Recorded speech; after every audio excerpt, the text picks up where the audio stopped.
May 26, 2018, Moscow's Tretyakov Gallery. A man, fueled by vodka and raw emotion, shatters the protective glass guarding one of Russia's most revered masterpieces. He drives a metal pole into Ivan the Terrible and His Son by Ilya Repin, leaving 3 gaping wounds. But this was not the first time the canvas had bled. In 1913, another hand had already slashed through it, shattering not only the painting, but the spirit of a curator who later took his own life. What is it about this painting that provokes such violence? Why does it still haunt a nation's soul? This is the story of a father, a son, and a moment so tragic that it echoes through centuries. This is the legacy of history. Ivan IV Vasilievich was born on August 25, 1530, into a court poisoned by ambition and treachery.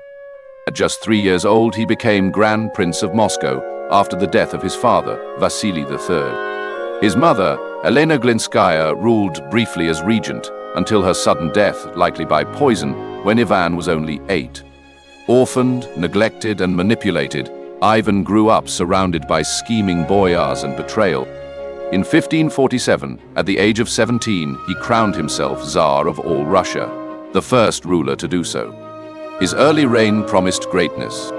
He summoned the first Zemsky Sobor, reformed Russia's legal code, and expanded its borders with bold ambition.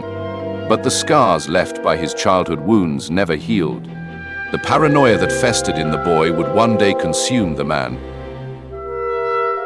Ivan, known as Grozny, formidable, not merely terrible, was a force of triumph and terror. In 1552, he captured Kazan, ending centuries of Mongol dominance. In 1556, Astrakhan fell, giving him control over the Volga River and vital trade routes. The majestic St. Basil's Cathedral rose to commemorate these victories, a blaze of colors against the Moscow sky. Yet the light faded quickly. In 1560, the sudden death of Ivan's beloved wife Anastasia shattered his fragile trust in the world. Grief twisted into fury. Suspicions sharpened into accusations. Enemies, both real and imagined, were hunted without mercy. In 1565, Ivan unleashed the Oprichnina, black-cloaked riders who terrorized the land with murder and fear. Their most brutal act came in 1570, when Novgorod, suspected of disloyalty, was ravaged. Thousands were slaughtered. Mothers and children chained together and hurled into the frozen Volkhov River. In 1571, the Crimean Tatars burned Moscow to the ground, leaving only the Kremlin standing. Even amid Ivan's triumphs, Russia smoldered under the weight of his reign. November 16, 1581, the night Ivan IV's legacy darkened forever. In a heated argument, Ivan struck his pregnant daughter-in-law for wearing clothing he deemed inappropriate, causing her to miscarry. When his son and heir, Ivan Ivanovich, confronted him, anger flared beyond control. In a blind rage, Ivan seized his iron-tipped staff and struck his son. The blow was devastating. The Tsarevich collapsed, blood pooling on the palace floor. 4 agonizing days later, he was dead. Ivan the Terrible, the formidable Tsar, wept over the broken body of his son, a father shattered by his own hand. Centuries later, Ilya Repin would capture that moment in agonizing detail. Completed in 1885, Ivan the Terrible and His Son does not depict a tyrant gloating over victory, but a man destroyed by his own violence. Ivan's left hand presses against the bleeding wound, desperate to stem the life ebbing away. His right hand cradles his son's head, a silent plea for forgiveness that can never come. A single tear glides down his hollow cheek. Around them, a sea of red.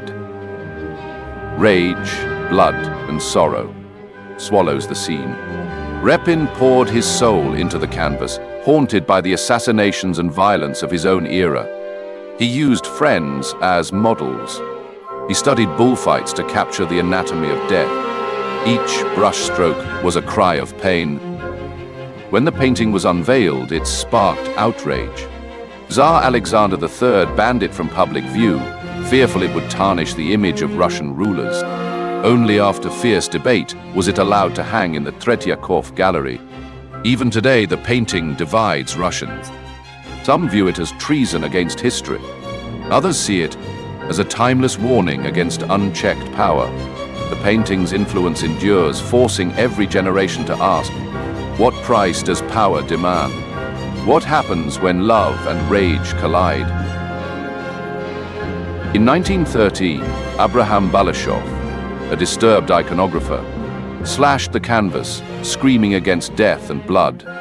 The curator, Georgy Kruslov, devastated by the attack, reportedly took his own life, though this remains debated. Repin himself helped in the first restoration.